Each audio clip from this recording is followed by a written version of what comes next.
তুরস্ক মধ্যপ্রাচ্যের এক মিলিটারি পাওয়ার।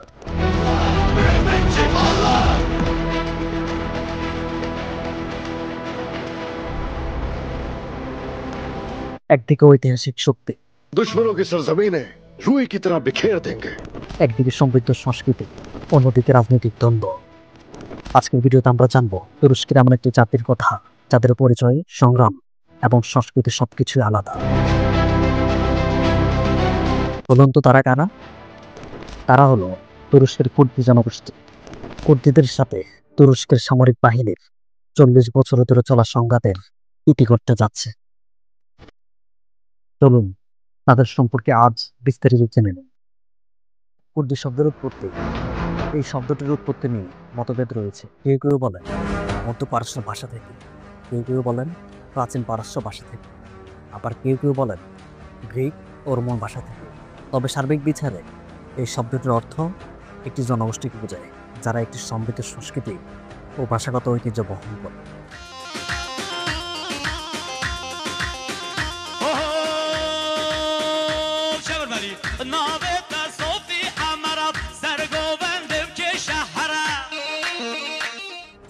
কুর্দিদের পরিচয়।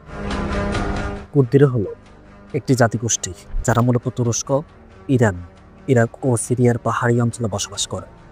তারা কুর্দি ভাষায় কথা বলে এবং একটি স্বতন্ত্র জাতিসত্তা ধারণ করে। কুর্দিরা পৃথিবীর সবচেয়ে বড় রাষ্ট্রহীন জাতি হিসাবে পরিচিত এবং দীর্ঘদিন ধরে নিজেদের স্বাধীনতা সংগ্রাম করে আসছে।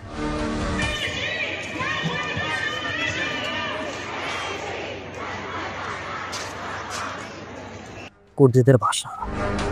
কুর্দিরা বিভিন্ন দেশে বসবাস করার পরেও তারা কুর্দি ভাষায় কথা বলে, আর এই কুর্দিশ ল্যাঙ্গুয়েজ ইন্দো ইরানিয়ান ভাষা এবং ইন্দো ইউরোপীয় ভাষার পরিবারেরই অংশ।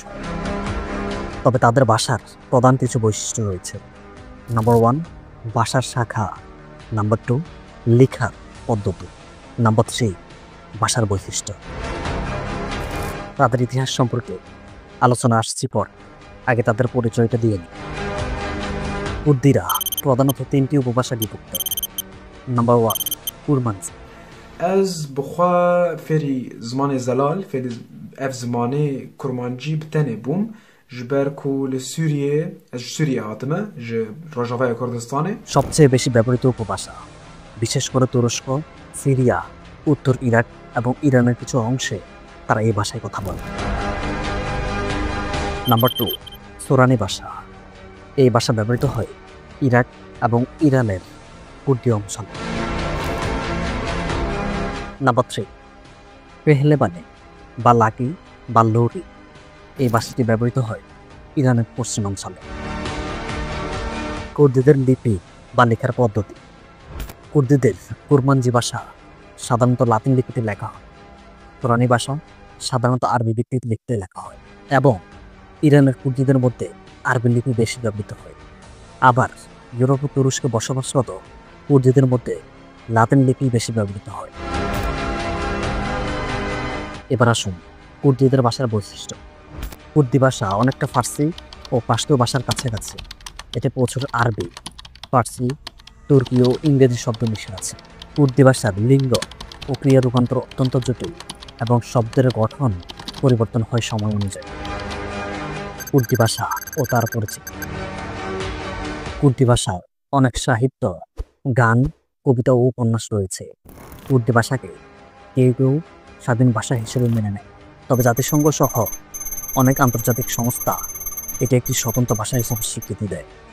এই ভাষাভাষীর লোকেদের সংখ্যা প্রায় 30 থেকে 40 মিলিয়ন। এবার আসুন কুর্দিদের সম্পর্কে আরেকটু গভীরে প্রবেশ করি। কুর্দিস্তান বা কুর্দিদের দেশ। কুর্দিস্তান মধ্যপ্রাচ্যে অবস্থিত, ভৌগোলিক ও সাংস্কৃতিকভাবে একতাবদ্ধ একটি অঞ্চল। ভৌগোলিকভাবে কুর্দিস্তান অঞ্চলটি জগ্রস পর্বতমালার উত্তর পশ্চিম অংশ এবং কেরস পর্বতমালার পূর্বাংশ নিয়ে গঠিত। 2.5 থেকে 3.5 কোটি কুর্দি এসব পাহাড়ি অঞ্চলে বসবাস করে। তারা মধ্যপ্রাচ্যের 4র্থ বৃহত্তম নৃতাত্ত্বিক গোষ্ঠী।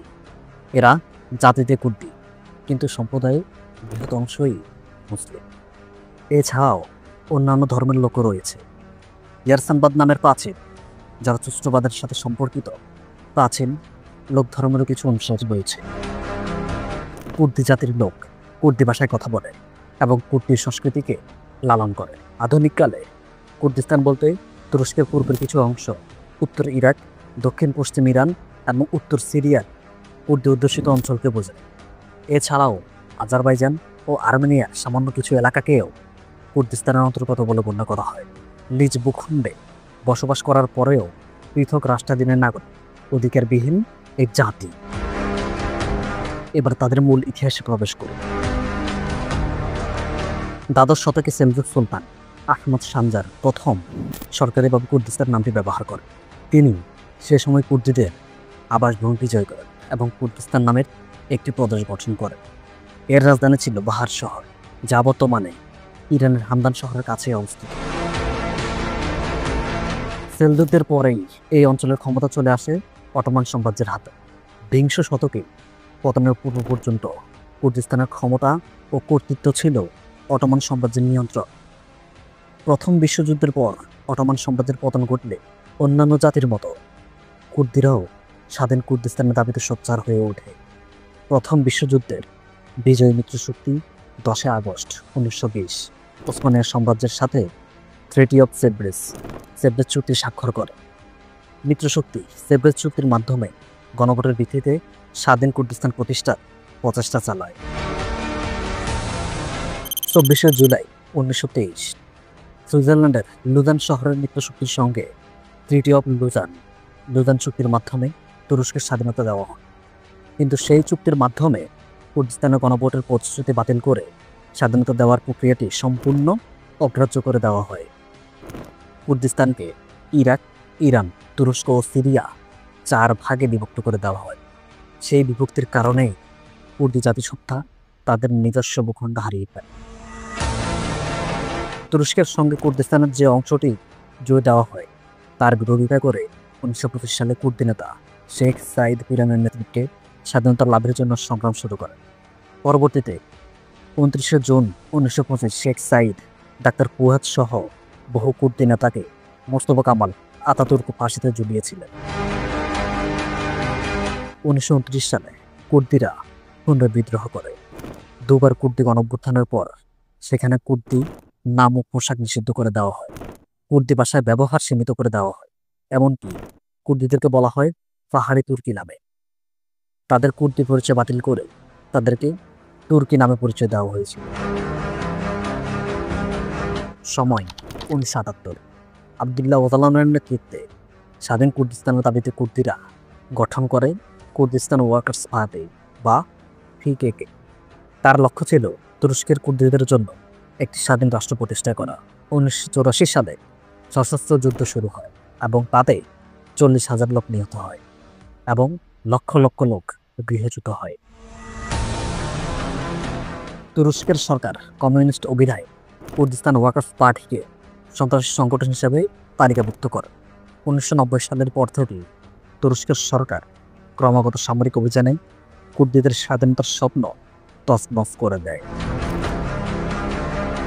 1991 সাল পর্যন্ত তুরস্ক কুর্দিদের মাতৃভাষা কুর্দি ছিল সম্পূর্ণরূপে নিষিদ্ধ। 1995 সালের দিকে পিকেক স্বাধীনতার দাবি বাদ দিয়ে সংস্কৃতি ও রাজনৈতিক স্বায়ত্তশাসনের দাবিতে আন্দোলন চালায়। তবে সে সময়েও সশস্ত্র সংগ্রাম অব্যাহত রাখতে তারা তুরস্কের প্রায় 8.5 কোটি জনগণের মধ্যে প্রায় 8% কুর্দি সম্প্রদায়। কুর্দিদের শান্তির উদ্বেগ। 17 মার্চ 1993 আবদুল্লাহ ওজালান পিকেক কর্তৃক একতরফা যুদ্ধবিরতি ঘোষণা করেন। 16 এপ্রিল 1993 যুদ্ধবিরতি পুনরায় অনির্দিষ্টকালের জন্য বাড়ানো হয়। 17 এপ্রিল 1993 তুরস্কের তৎকালীন প্রেসিডেন্ট তুরগুত ওজালানের মৃত্যুর পর যুদ্ধবিরতি শেষ হয়। 1995 সালে ডিসেম্বরে পিকেকে দ্বিতীয় একতরফা যুদ্ধবিরতি ঘোষণা করে। 1 সেপ্টেম্বর 1998 পিকেকে আরেকটি একতরফা যুদ্ধবিরতি ঘোষণা করে। এ সময় কুর্দিদের সমর্থন অব্যাহত রাখলে তুরস্ক সিরিয়াকে সামরিক সংঘর্ষের হুমকি দেন। এরপর ওজালানকে সিরিয়া থেকে বহিষ্কার করা হয়। 9 অক্টোবর 1998 তিনি ইউরোপে চলে যান।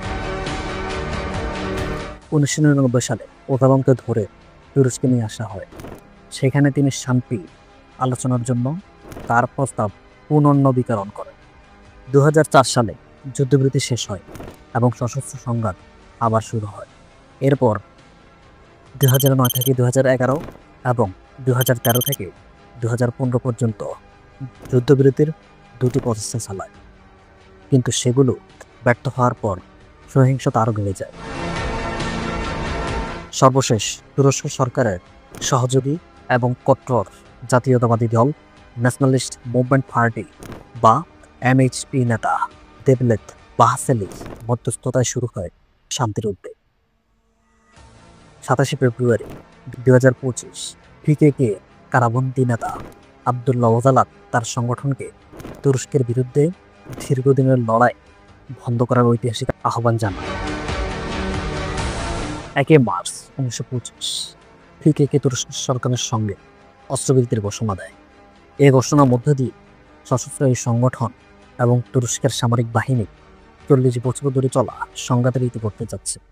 তবে পরবর্তী পদক্ষেপ কি হবে, শান্তির প্রক্রিয়া কিভাবে বাস্তবায়িত হবে, তা এখনো জানায়নি পিকেকে বা তুরস্কের সরকার।